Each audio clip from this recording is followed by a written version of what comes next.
공동체 가꾸기. 공동체 가꾸기입니다. 함께 나누실 말씀은 야고보서 3장 18절. 제가 인쇄해드린 야고보서 3장 18절 우리 같이 읽도록 하겠습니다. 야고보서 3장 18절 시작. 화평케 하는 자들은 화평으로 심어 의의 열매를 거두느니라. 공동체를 가꾸려면 정직해야 한다. 한 공동체가 건강하게 이렇게 든든히 살려면 서로 신뢰해야 됩니다. 서로 믿어야 그 공동체가 든든히 서가는 것입니다. 이번에 우리 한국에도 이 한국 대한민국이라고 하는 공동체가 흔들리고 있죠. 왜 흔들립니까? 정직하지 못해서 그렇죠. 서로 신뢰하지 못하니까 그렇죠. 대통령을 믿고 우리가 뽑아주었고 또 국민들은 대통령을 믿고 대통령 국민들을 믿고 이렇게 서로 신뢰해야 건강한 공동체를 만들 수 있는데 이 신뢰가 깨어지니까 서로 이제 믿지 못하겠다는 거죠. 어린 아이들까지 지금 나서서 참 피켓을 들고 이렇게 나오는 것을 보면 참 가슴이 아픕니다. 공동체를 가꾸려면 그래서 정직해야 됩니다. 대부분의 사람들은 고통스럽더라도 자신들에게 애정을 가지고 진실을 이야기해 줄 사람이 없어서 계속해서 자신을 파멸의 구덩이로 몰아넣고 있다. 공동체라고 하는 것은 우리가 다 죄인이기 때문에 이 땅에 존재하는 심지어 그리스도의 몸된 교회까지도 문제가 있고 갈등이 있습니다. 모든 공동체 마찬가지입니다. 왜냐하면 공동체에 속해 있는 사람들이 죄인이기 때문에 그런 거죠. 그래서 갈등이 없는 공동체, 이 땅에 존재하는 모든 교회는 다 문제가 있습니다. 우리가 아무리 좋아 보이는 교회를 가더라도 거기에도 문제가 있습니다. 이게 지상교회의 한계입니다. 교회 자체가 문제가 있는 것이 아닙니다. 오늘 모든 교회는 죄인이 속해 있기 때문에 다 문제가 있습니다. 근데 중요한 게 뭐냐면 갈등이나 문제가 없는 공동체가 건강한 것이 아니라 그런 갈등과 문제를 해결하려고 하는 의지가 있는 공동체가 건강한 공동체입니다. 교회도 마찬가지죠. 어떤 분이 유기성 목사님 그 책에 보면 그런 내용이 있어요. 어떤 분이 이 교회를 다니면서 상처를 많이 받은 거예요. 교회를 다니면서. 그래서 이 교회는 안 되겠다. 또 다른 교회 가보고 또 그 교회 가서 상처를 받고 또 다른 교회 가보고 그러다가 결국 이제 교회에서 상처를 받고 야, 이 교회가 참 형편없구나. 교회를 이제 그만 다녀야 되겠다. 그리고 이 목사님한테 찾아와서 이렇게 얘기했다는 거죠. 교회가 왜 이 모양입니까? 목사님들이 왜 이 모양이고 성도들이 왜 이 모양입니까? 그러면서 정말 교회다운 교회가 이 땅에 없습니다. 그러면서 자기는 교회다운 교회를 찾아야겠다고 그렇게 이야기했답니다. 그래서 이 목사님이 이렇게 이야기해 줬다고 합니다. 그 교회를 찾거든 나한테 좀 꼭 가르쳐달라. 그래서 왜 그러세요? 그러니까 당신 같은 사람이 가서 그 교회를 망칠까봐 내가 말리려고 한다. 이렇게 얘기했다고 합니다. 무슨 말입니까? 모든 이 지상교회는 다 부족하고 또 지상에 있는 공동체는 다 문제가 있다는 사실이죠. 그러나 중요한 것은 우리가 해결하려고 하는 의지, 주님께서 주신 그러한 말씀을 가지고 해결하려고 하는 의지가 있느냐 없느냐, 이것이 중요하다는 사실입니다.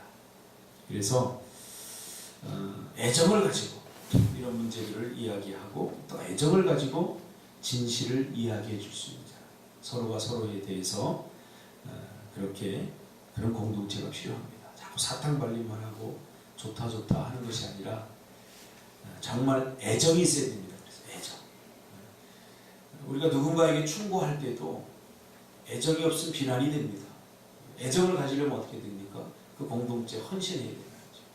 내가 그런 말을 할 수 있는 정말 책임성과 애정을 가지고 이야기를 해줄 수 있어야 됩니다. 교회 안에 많은 모임과 소그룹은 갈등을 두려워하여 계속 표면적인 데에 머무른다. 이게 갈등 싸우기 싫어서 갈등 이런 것들 때문에 표면적인 데에 머무르는 거죠. 우리 관계가 깊어지려면 좋고 좋은 사이만 되어서는 안 됩니다. 좋고 좋은 사이만 되어서는 안 되고 서로의 문제점도 좀 지적해 주면서 또 그런 것들을 같이 고민하고 해결하고 풀어가려고 하는 그런 중심에 도달해야 되는 거죠. 중심에. 이번에도 우리 최순실 게이트가 왜 생겼습니까? 다 알죠. 뭐가 문제인지 아는데 가서 충원해 줄 사람이 없었죠. 충원. 그 충원을 하려면 정말로 사랑해야 되죠. 그 사람을 사랑하고 공동체를 사랑하고 그렇게 위해서 헌신하고. 요즘 뜨는 사람들이 누굽니까? 충원했다 잘렸던 사람들. 그렇죠? 충원했다 잘렸던 사람들이 득세를 합니다. 그러니까 중심으로 진심으로 관계를 원했던 사람들은 충원을 하게 되죠. 그러나 그냥 자기 유익만을 추구하는 사람들은 표면적인 관계에 그렇게 머무르게 됩니다. 긴장이나 불편하게 하는 문제가 제기될 때마다 거짓된 평화를 지키기 위해서 그냥 덮어두곤 한다. 덮어두면 이렇게 큰 문제가 야기되는 것입니다. 그러나 책망하는 사람이 아첨하는 사람보다 나중에 더 귀히 여김을 받을 것이다. 잠언서 28장 3절에 나오죠. 또한 공동체를 가꾸려면 겸손해야 합니다. 공동체를 가꾸려면 서로 겸손한 그런 마음을 가져야 됩니다. 서로 겸손으로 허리를 동이라는 베드로전서 5장 5절 말씀을 우리는 늘 기억해야 됩니다. 결국 교회라고 하는 공동체는 교제입니다. 신앙생활도 여러분 교제입니다. 우리 계속 살펴보는 거죠. 혼자 잘할 수 없는 혼자 하나님께서는 예수를 믿게 하고 믿는 자들로 하여금 공동체를 이루는 교회를 통해서 이 신앙생활을 하도록 그렇게 허락하셨습니다. 그래서 교제, 우리가 신앙이 좋아지는 것도 서로의 교제 속에서 일어나는 갈등을 우리가 어떻게 풀고 기도하며 어떻게 해결할 것인가, 이런 것에 대한 고민과 그러한 몸부림이 있어야 됩니다. 그래서 문제가 없으면 행복할 것 같은데, 행복을 연구하는 학자들에 의하면 문제가 없으면 오히려 더 무기력해지고 행복이라고 하는 그러한 느낌을 잘 받지 못한다고 합니다. 그렇죠? 좋은 것도 가끔 한번 먹어야 이게 맛있지, 매일 먹으면 그게 익숙해집니다. 공동체 또 교제도 마찬가지입니다.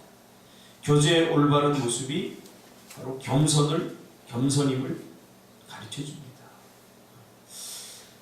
사람과 이렇게 관계를 잘 못하는 사람들이 있어요. 두 가지 경우입니다. 열등감과 우월감을 가지면 다른 사람들과 이 관계를 잘 못합니다. 그러니까 열등감은 다른 사람을 그냥 높게만 보는 거예요. 다른 사람을 계속 높게만 보고 두려워하고, 그러면은 관계가 잘 안 되는 거죠. 또 우월감은 그 사람 위에 서서 다른 사람들을 밑으로 보는 거예요. 에이, 너 니까지 있게, 뭐 이렇게 무시하고 이런 거죠. 이게 우월감을 가지세요. 관계가 좋아지려면 자존감을 가져야 됩니다. 나는 참 중요하고 소중한 사람이다. 그러나 나만큼 저 사람도 소중하고 중요하다. 이렇게 동등되게 보는 그런 위치죠. 나이와 지위, 고하를 막론하고 하나님이 만드신 하나의 인격체로 서로가 서로를 바라보는, 그것이 자존감의 기본입니다. 교회는 바로 이렇게 서로 겸손하게 서로가 서로를 대해야 됩니다.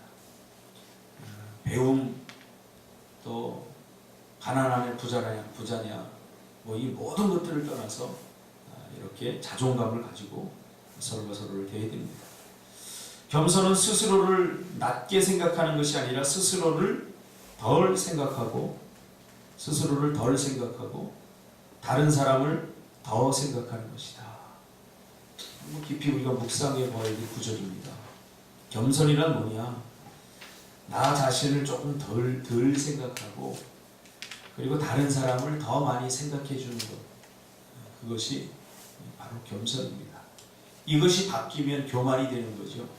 나를 더 많이 생각하고 그리고 다른 사람을 조금 덜 생각하면 이때 나타나는 현상들이 바로 교만이라고 하는 현상입니다. 그래서 우리가 서로가 서로를 이렇게 대할 때 정직하고 진실하게 그렇게 대해야 됩니다. 칭찬만 자꾸 들으려고 하면 안 되죠. 잠언서 27장 21절에 보면 도가니로 은을, 풀무로 금을, 칭찬으로 사람을 단련한다 이렇게 말하고 있습니다. 그러니까 칭찬을 자꾸 들으려고 해서는 안 되고, 칭찬은 하나님의 훈련의 방법입니다. 잘한다 그럼 진짜 잘하는 줄 알아요. 그래서 더 잘하라고 하는 격려로 우리가 하는 것이 필요합니다.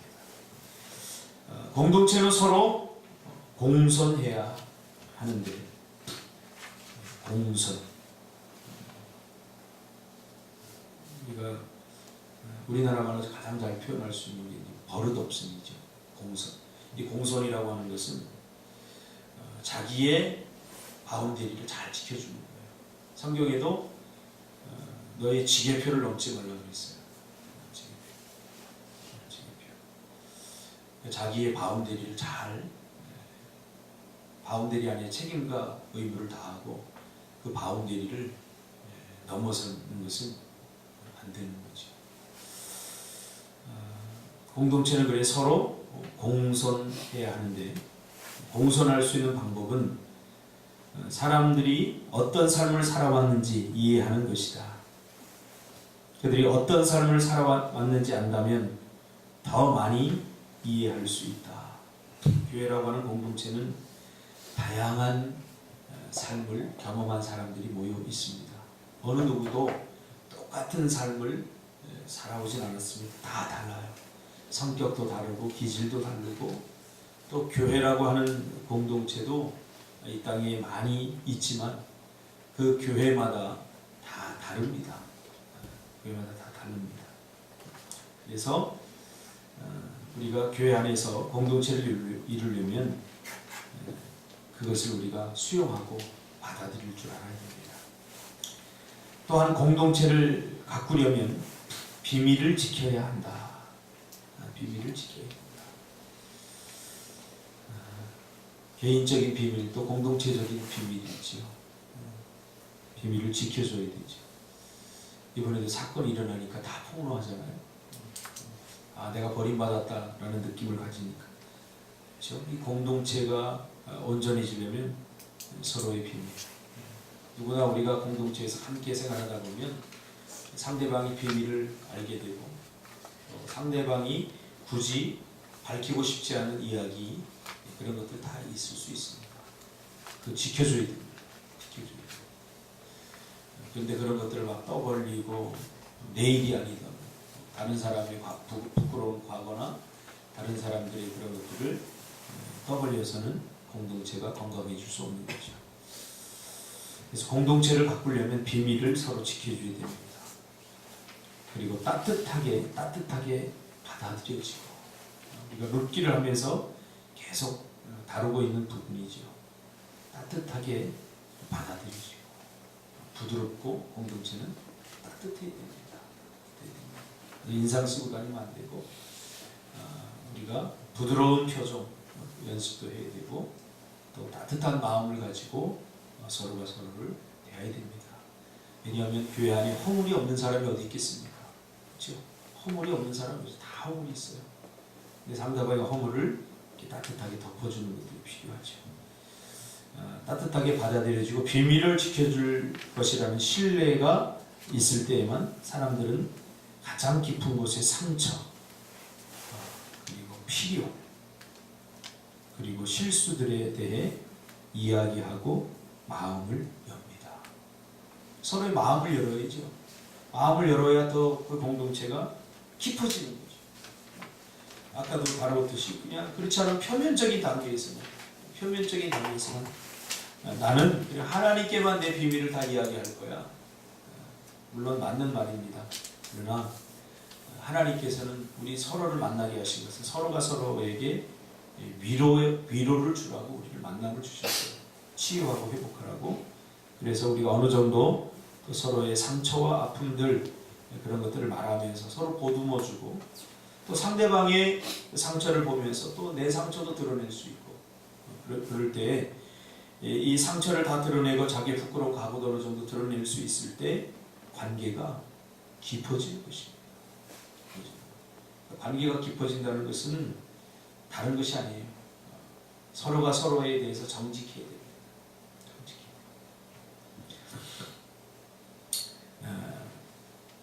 하나님은 소문을 싫어하신다. 루머. 이거 참 조심해야 되죠. 사단이 쓰는 가장 강력한 도구 중에 하나가 이 루머라고 하는 말입니다. 근데 사단은 책임을 안 져요. 오늘날 교회들이 이 루머 때문에 많이 쓰러집니다. 루머 때문에 정확히 밝혀지지도 않은 또 그러한 루머들을 퍼뜨려서 나중에는 뭐라고 그래요? 뭐 아니면 말고 그래서 쓰러진 교회들이 굉장히 많습니다. 아니면 말고 하나님은 소문을 싫어하십니다. 특히 다른 사람의 기도 제목이라는 이름하에 비밀이 전해지는 것을 매우 싫어하십니다. 그러면서 공동체를 위해서는 우리가 자주 만나야 됩니다. 기본 아니겠습니까? 그렇죠? 서로 자주 보고 서로 자주 만나야 됩니다. 이 관계식에서 가장 중요한 것이 바로 그겁니다. 자주 만나지 않으면 멀어집니다. Out of sight, out of mind. 교회도 그래서 자주 만나야 됩니다. 초대교회 공동체는 매일 하루에도 몇 번씩 만나서 교제하고 기도하고 했던 그런 공동체입니다. 관계를 맺는 것은 시간이 걸리는 일이다. 그래서 저는 관계를 맺을 때 첫 번째 원칙으로 삼는 것이 있는데 천천히 서서히 가까워지는. 우리가 부부들도 결혼하고 나서 빨리 가까워지지 마세요. 서서히 천천히 상대방을 이해하면서. 그렇지 않으면 내가 저 사람을 다 안다고 생각해요. 그 다음부터 관계적 무기력이 오기 시작합니다. 기대감이 사라져버립니다. 제가 결혼을 해서 23년째 살고 있는데 아직도 알아야 될 것 많이 있더라고요. 그러니까 내가 안다는 것은 내가 알고 싶은 것만 안 거죠. 아직도 알아야 될 것들이 굉장히 많습니다. 무관심하기 때문에 그런 게 아니라 시간이 흐르고 사람은 살아가면서 변하기 때문에 어제의 그 사람은 오늘의 그 사람이 아니에요. 사람은 두 가지입니다. 좋은 쪽으로 변화되거나 나쁜 쪽으로 변질되거나 둘 중에 하나예요. 그래서 우리는 관계를 맺을 때에도 시간이 굉장히 많이 필요합니다. 우리는 함께 만나는 습관을 길러야 합니다. 함께 만나는 습관. 끼리끼리만 만나서 안 되고 더불어서 교회는 모든 사람과 함께 이 관계식의 끈을 가져야 됩니다. 끼리끼리 만난다. 그것을 우리가 성경에서는 별로 기뻐하지 않습니다. 성경은 모든 사람과 더불어 화평하라고 그랬지 일부 사람과만 마음이 맞고 또 같은 학교 나온 사람 또 성격이 비슷한 사람끼리만 그렇게 관계를 맺으라고 하지 않았습니다. 그러면 성숙이 일어나지 않습니다. 또 좋은 사람, 마음이 맞는 사람끼리만 만나면 스스로 올무에 빠지게 됩니다. 스스로의 잘못도 지적하는데 거북스럽기도 하고 그래서 다양한 사람과 만나는 것이 중요합니다. 공동체는 내가 가고 싶을 때만 가는 그런 편리함에 바탕을 두는 것이 아니고 나의 영적인 건강함을 위해서 공동체가 필요하다는 확신이 만들어집니다. 그렇죠? 공동체는 내가 가고 싶을 때만 가는 그런 편리함에 바탕을 두어서는 안 되는 거죠. 그렇죠? 이 공동체는 나의 영적인 건강함을 위해서 공동체가 필요하다라고 하는 확신 위에 우리가 만들어진다는 사실을 기억해야 됩니다. 다시 말하면 이걸 쉽게 설명하면 책임과 권리, 의무와 권리에 관한 것입니다. 어느 정도 공동체에 대한 의무가 있어야 됩니다. 그래서 우리나라에도 우리나라에 속해 있으려면 국민의 의무가 있죠. 의무를 다한 자만이 권리를 누릴 권리를 주장할 수 있는 거죠. 그렇죠? 의무를 안 하면서 권리만 주장하면 안 되는 거죠. 그래서 어떤 책임감 그런 것. 그래서 우리는 나라에다 세금도 내고 또 남자들은 군대도 갔다 오고 이러한 의무를 한 다음에 투표권 같은 것도 주죠. 권리 행사도 하고 나라에 문제가 있을 때 권리 주장도 하게 되는 거죠. 공동체도 마찬가지입니다. 공동체도 우리가 십자가에 보이는 은혜를 받은 사람은 그 은혜를 받은 것에 대한 감사의 표현들, 헌신, 희생 이런 것을 통해서 우리가 해야 할 일들을 하고 그리고 또 권리도 주장할 수 있게 되는 거죠. 그래서 서로가 서로 간의 관계에 있어서 우리가 서서히 뜨거워지고 서서히 친밀해지고 서서히 가까워지는 그런 연습들을 해야 됩니다.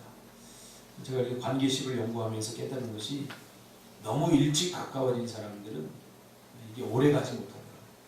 너무 서로 막 너무 가까워지고 막 이런 사람들은 이게 오래 가지 못해요. 그러나 서서히 가까워진 사람들은 오래 가더라. 달궈진 사람들은 식는 것도 빨리 그냥 냄비처럼 확 달랐다가 확 식어지는 게 아니라 서서히 달궈졌다 식어지는 것도 서서히 식어지기 때문에 항상 통제할 수 있죠. 교회도 마찬가지입니다. 내용 여러분 요약하시고요.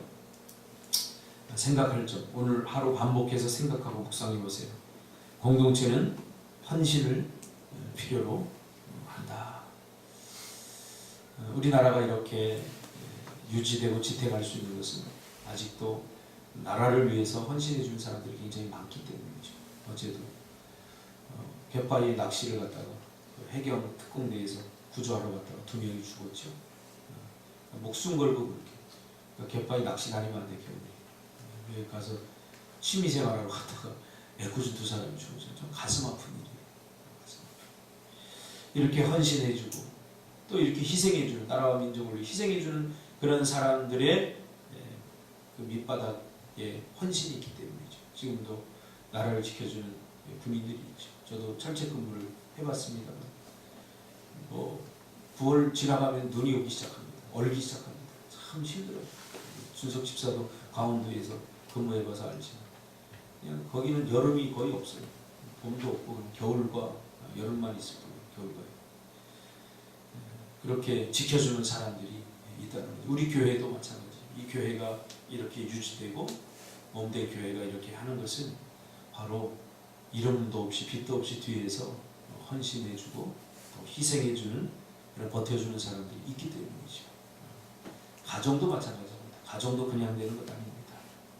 제가 예전에 이렇게 새벽에 녹즙을 돌려봤는데 밤 12시에서 새벽 4시까지 이렇게 돌립니다. 그때도 사람들이 먹고 살기 위해서 부모들이 여기저기로 헤매면서 우유도 배달하고 신문도 돌리고 새벽에 깨어있는 사람들이 많습니다. 그렇게 하고 또 자느냐? 그것도 아니에요. 직업을 2-3개 가지면서 가정을 지키려고 노력하고 뛰는 사람들이 있기 때문에 가정이 유지되는 거죠. 우리가 이것을 반드시 기억해야 됩니다. 그냥 서로 좋아하고 사랑해서 결혼해서 애 낳으면 자연히 가정이 가져지는 게 아니라 이러한 희생하려고 하고 헌신하려고 하는 그런 마음이 밑바탕이 없으면 건강한 가정 갖는 것은 이것은 있을 수 없는 일이에요. 교회도 마찬가지입니다. 역사가 깊은 교회, 그 교회들은 다 믿음의 선진들이 뿌려놓은 희생과 헌신 위에 세워지고 있습니다. 우리나라도 그렇지 않습니까? 우리 장로님도 목숨 걸고 월남전 참전해서 그때 우리나라가 참 경제적으로 많은 부흥을 이루는데 얼마나 많은 사람들의 목숨과 그리고 희생이 따른지. 노페인 노게인입니다. 그래서 제가 여러분에게 항상 얘기하죠. 한국교회 목사들의 어떤 세습이나 이런 문제들을 해결할 수 있는 것은 여러분들입니다. 여러분들이 목사보다 더 많이 헌신하고 더 많이 교회를 사랑하고 그래서 그러면 됩니다. 문제될 것이 하나도 없습니다. 그래서 이 공동체는 바로 교회 공동체는 우리 꿈틀 공동체도 마찬가지입니다. 여러분들의 보이지 않는 곳에서 기도하고 또 물질로 봉사하고 시간을 내어서 헌신하는 그 바탕 위에 교회가 세워졌습니다. 어제 선교사님도 이렇게 제가 만나 뵀는데 참 가슴이 아프더라고요. 17년, 20년 전에 20 몇 년 전에 이렇게 만났는데 이렇게 보니까 이제도 나이가 들어가는 게 보여요. 그때 파릇파릇하셨고 그랬는데 흰머리도 이렇게 많이 나고 기력도 좀 이렇게 세한 것 같고 다리도 아프다고 그러고 몸도 좀 안 좋다고 그러고 약을 식사하고도 몇 가지를 이렇게 먹고 이렇게 하는 걸 보니까 참 마음이 좀 찡하더라고요. 주를 위해서 하나님 나라를 위해서 버팀목이 되어주는 분들 많습니다. 또 제자가 또 이렇게 힘들다고 하니까 또 공장도 한번 가보자고 그래서 조투수가 어제 이렇게 만나고 조투수가 가니까 선교사님을 보더니 내가 한국에서 그런 표정 조투수가 짓는 거 못 봤어요. 아무리 준석이가 맛있는 거 사줘도 그런 표정 짓는 거 못 봤어요. 환한 표정을 하면서 선교사님을 좋아하더라고요.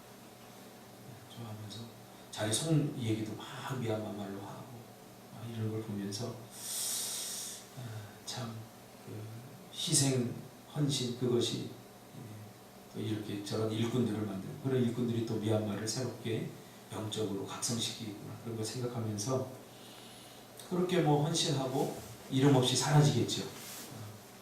공이 남습니까? 아무것도 남지 않겠죠. 그러나 하나님께서는 다 기억하신다는 거죠. 그래서 나무를 심어서 자기가 땀을 걸려고 하면 안 됩니다. 아까도 우리가 야고보서 3장 18절 읽지 않았습니까? 화평케 하는 자는 화평을 심기만 해야 됩니다.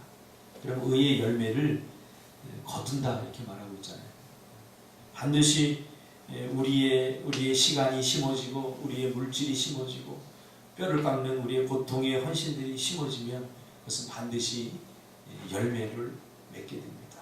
그래서 하나님 나라가 풍성해지고 또 우리 후손들이 풍성해지는 것입니다. 두 번째, 당신이 속한 공동체는 비밀이 지켜지고 있습니까? 당신 어떻습니까? 비밀을 지키십니까? 비밀을 지켜야 됩니다. 내가 속한 세 번째 소그룹이나 교회가 진정한 공동체의 특성을 갖고 가도록 내가 도울 수 있는 것은 무엇일까? 생각해 보기 바랍니다. 외울 말씀. 그가 우리를 위하여 목숨을 버리셨으니 우리가 이로써 사랑을 알고 우리도 형제들을 위하여 목숨을 버리는 것이 마땅하니라. 솔직한 대답이 우정의 징표다. 오늘 공동체 가꾸기. 공동체를 이렇게 해서 가꿔야 되는 것입니다. 공동체도 가꿔야 되는 겁니다. 오늘 하루도 여러분 하나님 나라의 공동체를 위해서 아름다운 공동체를 위해서 헌신하고 희생하시기를 주님의 이름으로 축복합니다. 기도하겠습니다.